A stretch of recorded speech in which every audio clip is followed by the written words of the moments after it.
One thing about being an author with a full-time job is sometimes you have these days at work, at your day job, the job that pays your bills, where you kind of feel like laying in traffic, but you don't because that's bad.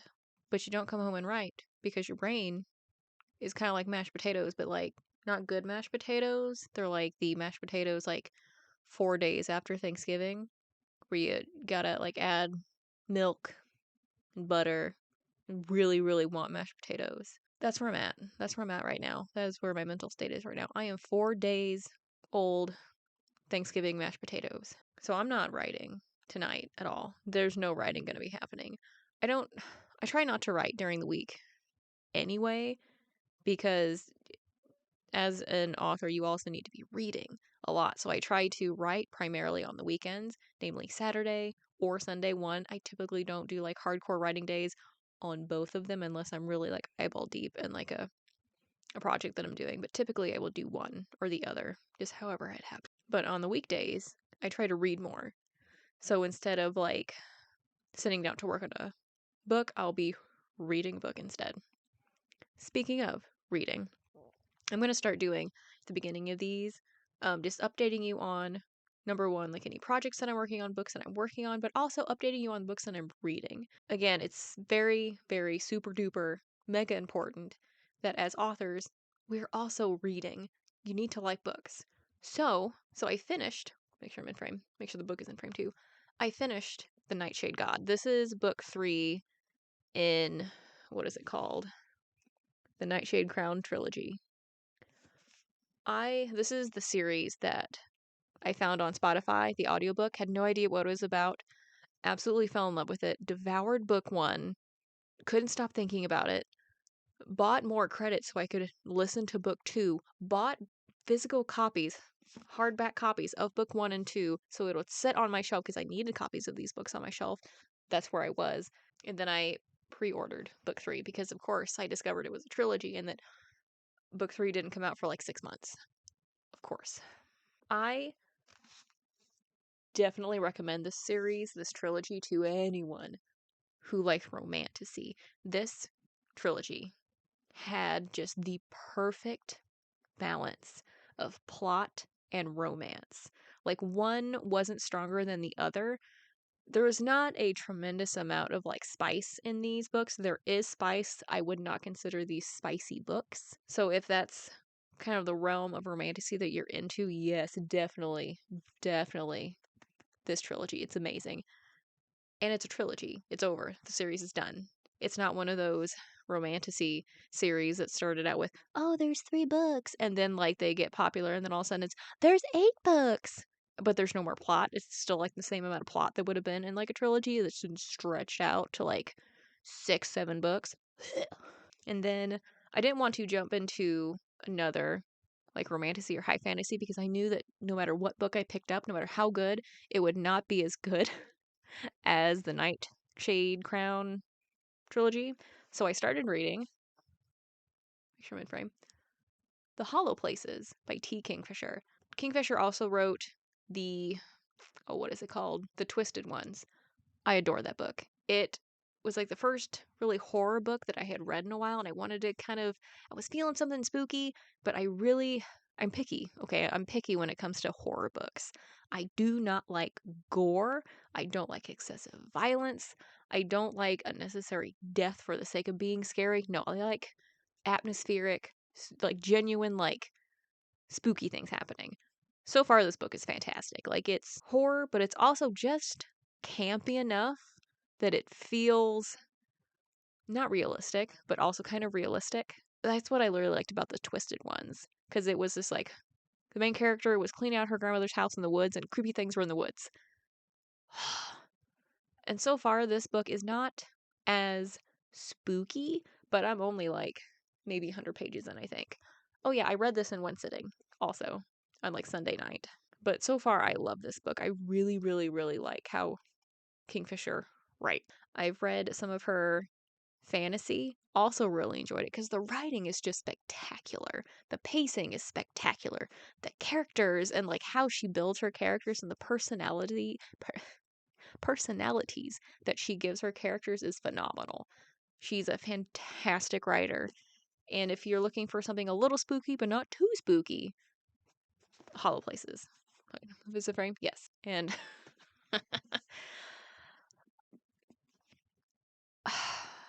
I am still reading Onyx Storm. I'm about halfway through. I don't know if you can see that.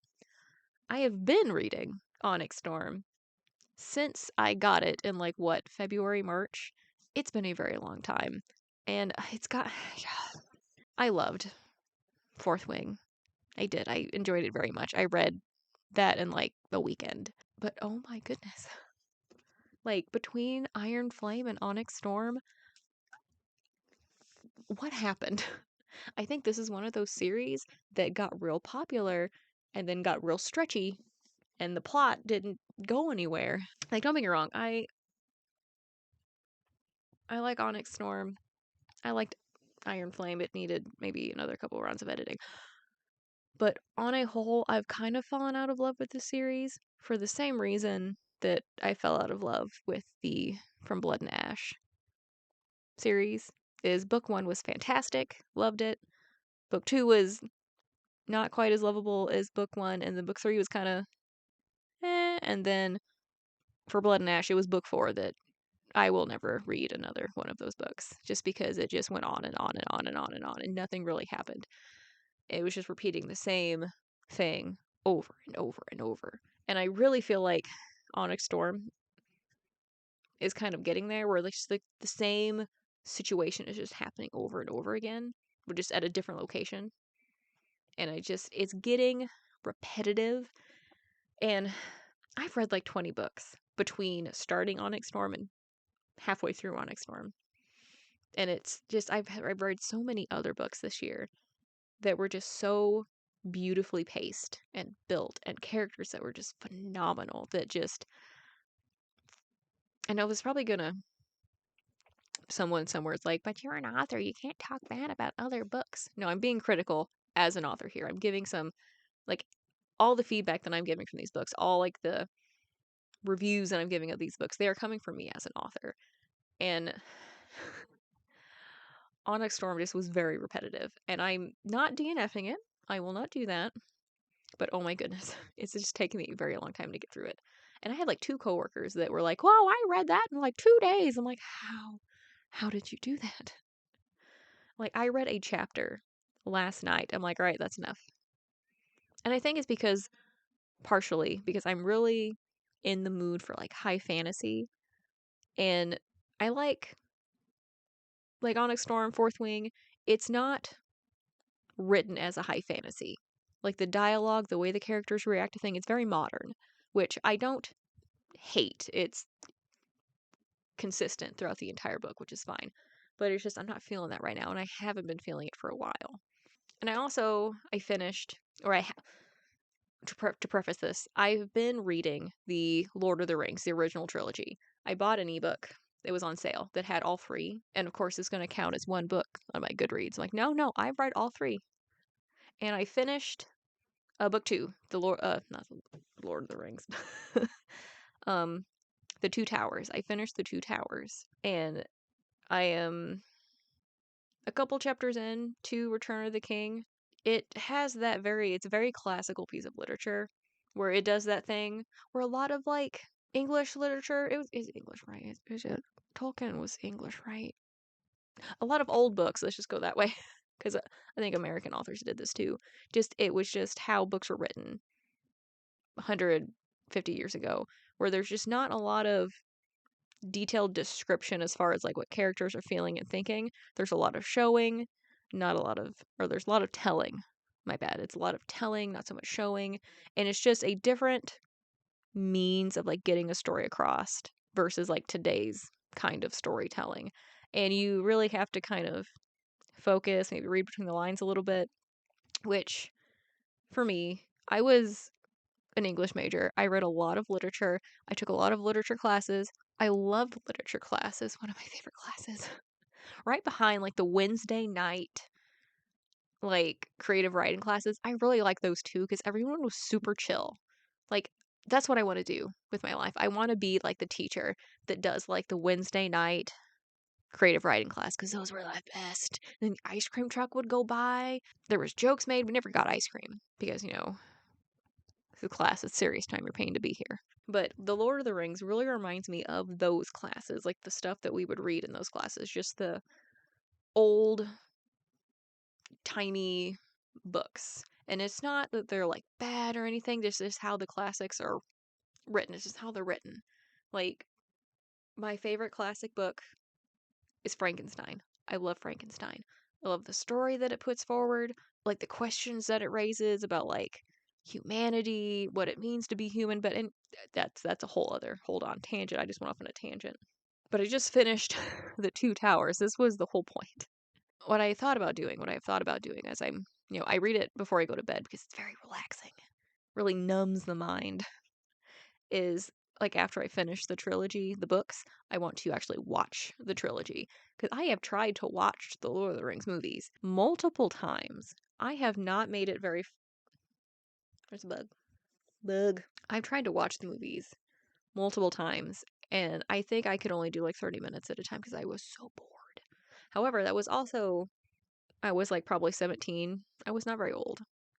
And my threshold of like what I considered good entertainment has changed drastically.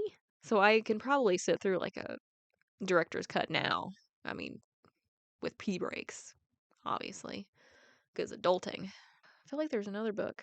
No, I'm also listening to The Road of Bones, and I am enjoying it. It's taken me a long time to get through it, not because it's like bad or anything, just because I only listen to audiobooks when I'm on my way to and from work, and occasionally, like when I don't feel like doing anything, I'll sit and I'll play Minecraft and I'll listen to an audiobook, which is really nice. I recommend, like, if you just want something just to chill out, Minecraft plus an audiobook. It's really nice. And I don't usually listen to fantasy. I usually listen to, like, my brain just blanked. Like mysteries or thrillers, some horror. That was the update on what I've read.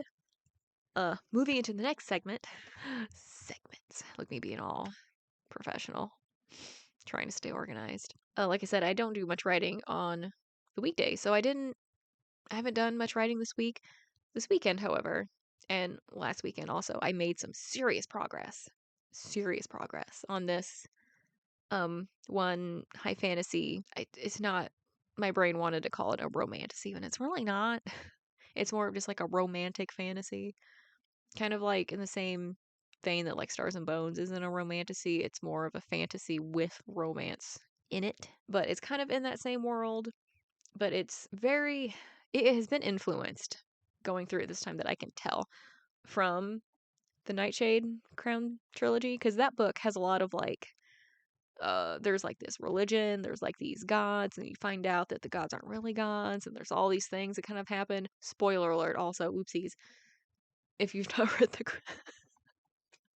oops, but it's been influenced kind of by that because it has something kind of similar happen where you have the main character who she works in like this library at this prestigious like academy in like this northern cold part of this kingdom, and one day she's putting things away, and I can't decide if it's like a school or not, and then like this guy comes in, he's like demanding to see information, and then turns out he's like the king, the traitor king who had killed his father for the throne. He was in prison, but he's escaped, and she didn't know that at the time, and he's looking for information because he actually has this other god who's kind of using him as a vessel because she doesn't have a body anymore. She's like the traitor god. Like then they kind of start to unravel information that kind of starts to unravel the seams of their world and blah blah blah. It's not finished. I am still working on the first draft. But I made some serious progress. And I think the first draft is sitting pretty at like 88,000 words. I haven't hit 90,000 words yet. And this is one that I couldn't decide if it was a duology or if it was going to be a standalone or if I was going to make it a trilogy. And I ixnayed the trilogy fairly early because I'm like, no, I don't have enough for a trilogy. And thought I might have enough for a duology, but like now that I'm in there and I have gone through the rough draft that I had and I'm sitting at the first draft, I am pretty confident, fairly confident that this is going to be a standalone just because of how the book ended. And I thought like, oh, that would be a really nice like break for like a duology, like a cliffhanger, is also a very nice break into Act 3. So I'm thinking I just need to add Act 3. And I have notes. I don't know how it's gonna end. That's my current debacle. That's how I ended my last writing session this last Saturday, was I don't know how this book's gonna end. I don't have an ending. But one thing that you can guarantee about me, yeah, my time, I've talked for 17 minutes and I haven't even gotten to like the meat of what I wanted to talk about this week. But one thing you can guarantee about me is my books will almost always have a happy ending. I do like a bittersweet ending. So occasionally I'll have a bittersweet ending, but most of the time they're happy endings because I like happy endings. And I don't care if there's the poo-pooers out there like, you really need to happy in your life. I don't care. There's no dragons in real life either, but there's dragons in my books. What are you going to do about it? Ooh, I also bought a book, an ebook. What is the name of the book? It was been recommended to me by a horror booktuber that I've watched a lot of recently, and she has recommended this book multiple times, and everything she says about this book sounds phenomenal. Oh, what is the name of that book? Something Companions? The Companions? Something about like cardboard cutouts of people that like move around. I'm like, The Silent Companions. That's what it is. I have not started it yet. Started it yet because I didn't want to read two horror books at the same time, which that's probably not going to stop me. I will probably start it tomorrow when I'm in better brain space. I'm excited to get into that one because it sounds so cool and I'm kind of in the mood for something a little spooky. But I have this feeling like, because for me personally, when I'm working on like a high fantasy, when I'm writing a high fantasy, I also need to be reading high fantasy. It like fuels the fire. So I have this feeling like I'm going to start reading these contemporary or gothic horrors, and then I'm going to lose that track of high fantasy. I'm not going to get the third act of this book out, and then I'm going to start working on that folk horror contemporary romance that I have sitting on the back burner, and I'm just going to jump between projects without finishing one like I've been doing for like a year now. So I want to get Act 3 done before I start literally anything else. I don't care if it's an outline. I just need to figure out the ending. And I wanted to film this yesterday, record this yesterday, I feel like is a better word. But I haven't felt like it. I don't really feel like it now, but if I don't do it now, I'm not going to do it this week. And then that's goes against what I wanted to do, which was be consistent. Because as in writing, consistency is key. You want to spell gray with an E? Cool, just do it every single time. Don't have one random gray with an A in it. Consistency. As I am sure everyone on the internet and in any book space anywhere has heard of by now, there was an author on TikTok. And you probably already know exactly who I'm going to talk about. I'm not going to say her name, but she was young debut author who had a real good marketing strategy to put her book out there. And a lot of people were really excited for her book. And then her book came out and it was terrible. I mean, I didn't read it, so I don't know that for a fact, but judging by like the 1.7 rating she has on Goodreads, I'm going to say the book was lackluster. Everyone and their sister on TikTok has already ripped this poor girl apart, has already ripped apart her plan to release this book in December after supposedly rewriting it and getting it edited. Girl, you're going to need more than 4 months. You're going to need like a year. God's coming from experience of rewriting entire books. All the while this whole thing was going on, it just made me think about how lucky I was to not have my first book blow up on the internet. Because I'm gonna be honest, the first book that I published was not that good either. Was it better than whatever her book was called? I don't know. It's been revised several times, so that very first edition probably exists somewhere on somebody's shelf in somebody's basement. My skills as an author was not there yet. Like, it was a good starting point, but I also got a lot of my really, really, really awkward author stages out writing fan fiction. I wrote probably 6 or 7 novels worth of words in fan fiction. I used to be really embarrassed about talking about it, but then like I see so many other people are like, no, I wrote fan fiction, I still read it. I'm like, that's fantastic. Why are we so embarrassed about this? It's fine. I devoured a lot of fan fiction. That's what I primarily read up until like out of college when I could afford books, or I had access to books. I worked at a library. So I got a lot of my awkward phase of like learning how words worked because reading and writing are two different things. Like, you can read all day, every day for 10 years, and you finally sit down to write your book. It's going to be weird because you're like coming at it from a different angle. It's a different focus. It's like watching basketball and then playing basketball, two different things. But then that got me thinking about my first books. Like, I wrote the Devil's Blood series. There are 3 books that are published. Book 4 is still sitting on my computer unpublished. And I have been going back and forth for like a good year and a half, debating on whether or not I should unpublish them. Like, get someone to actually look at them and be like, hey, is this something that I should have like attached to my name? Like, is it worth it? Because I don't want that to be someone's first impression of my writing and be like, this is just like every other indie author. I don't want to read any more of this. And then they never read anything else I write. Or like I have a what is it?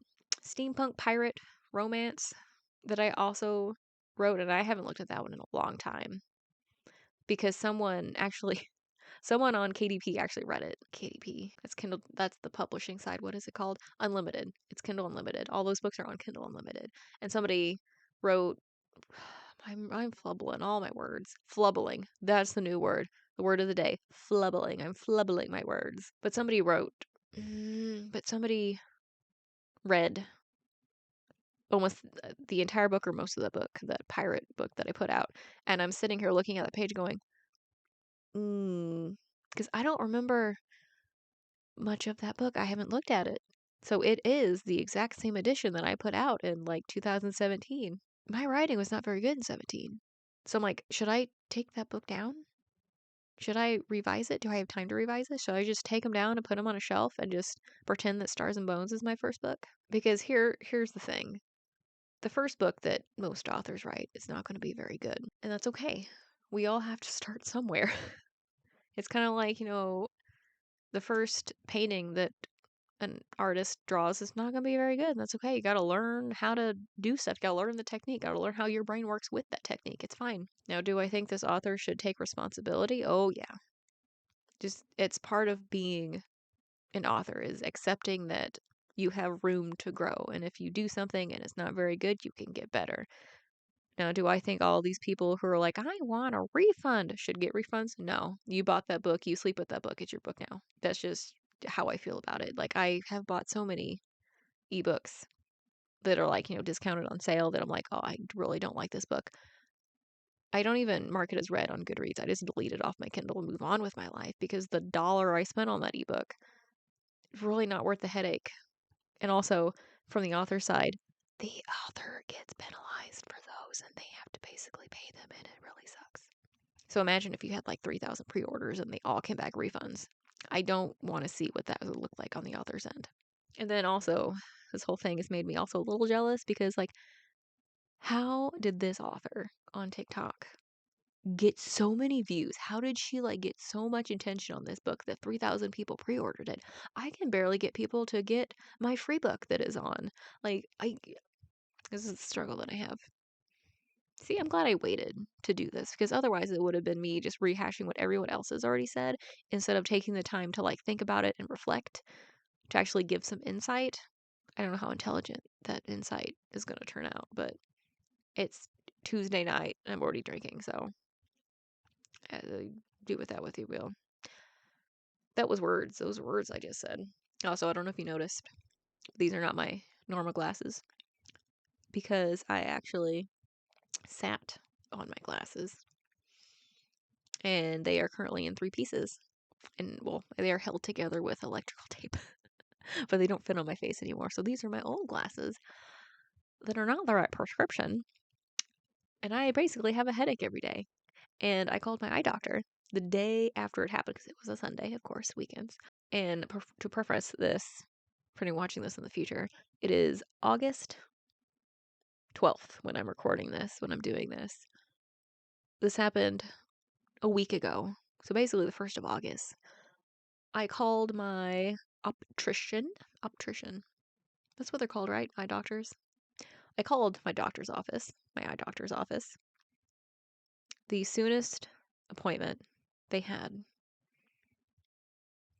was December. They couldn't get me in until December. It's August, and I don't have glasses. So I said, I'm sorry, I can't wait that long. And they can't send me my prescription because it's been more than 2 years since I've been there. And she's like, I can't legally send it because it is expired, which I understand. It's fine. Cool. So I found another place in town that could get me in. And then I think it's my appointment's not for another 2 weeks. Why is it so hard to get into eye doctors? Do people have to go so often? Why is the wait so long for eye doctors? Anyway, so that's a fun little factoid about my life. What are my glasses going to look like in a week? Or in 2 weeks? 3 weeks? I don't know. We're going to find out together. So this has been another week in the life of BB Morgan. It's not been very exciting. My head really hurts, and I'm probably going to play Tiny Bookshop for the rest of the night. Side note, if you have that dream of like opening a bookstore or like buying like a tiny house and like having like one of those wagons where like you have books and you go around to like, fairs and stuff, Tiny Bookshop is a game for you because it's so charming and everybody likes to read and you recommend books to people and it's like the books that are in the game are actual books, not like physical, but like they're actual books that exist in real life, and it's so cozy. Like I think I played it for 7 hours, I think is what the Steam page said for Sunday, because that's when I bought it. That's what I was doing all Sunday, because I wrote on Saturday and I rewarded myself with a new game because one of my favorite YouTubers played it and it was so cute, and then she stopped, like she played it for 2 hours and I'm like, no, I need more. I need more of this game. Highly recommend that game. It's so much fun. I thought about doing like a series on it, but I'm gonna be honest, that's a lot of work. And like I really just wanted just to chill out by myself. And like I'm not a streamer, all right? I am barely a mediocre author at this point. No, so that's where I am. My next book, I'm trying to gear up for the release because it comes out in October. And I want to be doing more stuff for that as we get closer. But again, I don't have anything planned. I probably should, but I don't. Yeah, it's the perks of being an indie author. You don't have to have a plan and it's fine. It's okay. Don't sell a lot one month. Meh, it's fine. The only person you're disappointing is yourself. I've also had a lot of thoughts about like indie authors and like traditional authors and like which path is better for me like moving forward in the future, because I've sent out several queries to agents and they have just been slowly, mind you, trickling in as like just kind rejections. There was that one agent that between like the initial query and the full manuscript rejection that I got, it was like a year and a half. I could have had that entire book edited, revised, second pass edits, and published by the time she told me, no, it's not a right fit for me. I could have had this book out in the hands of readers by now. I could have one less book sitting on the mountain of manuscripts on my computer. And then here we are, waiting and waiting and waiting and waiting for someone to say that your writing is good enough. I would like to work with you. I've been doing this long enough that it's just 10 years of me trying to I would say 10 years of me trying to get into traditional publishing, and that's not entirely true. I've queried 5 or 6 books to this point. Some with more gusto than others.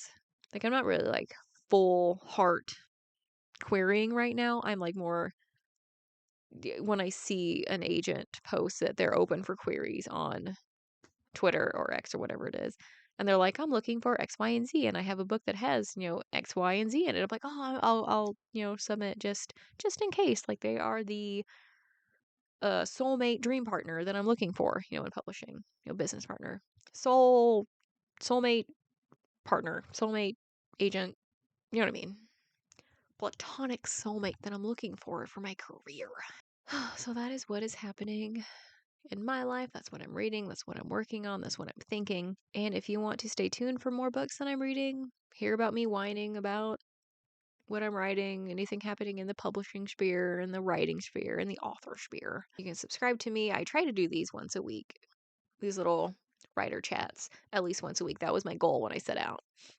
I also wanted to like play more cozy games. If that's a lot of work and I don't have a lot of time, there's not a lot of interest. So maybe one day in the future. I don't know. Until then, this is going to be my writer channel where I talk about being a writer, being a reader, what I'm doing, all those types of things. I will see you next week. Feel free to leave a comment about what you're reading.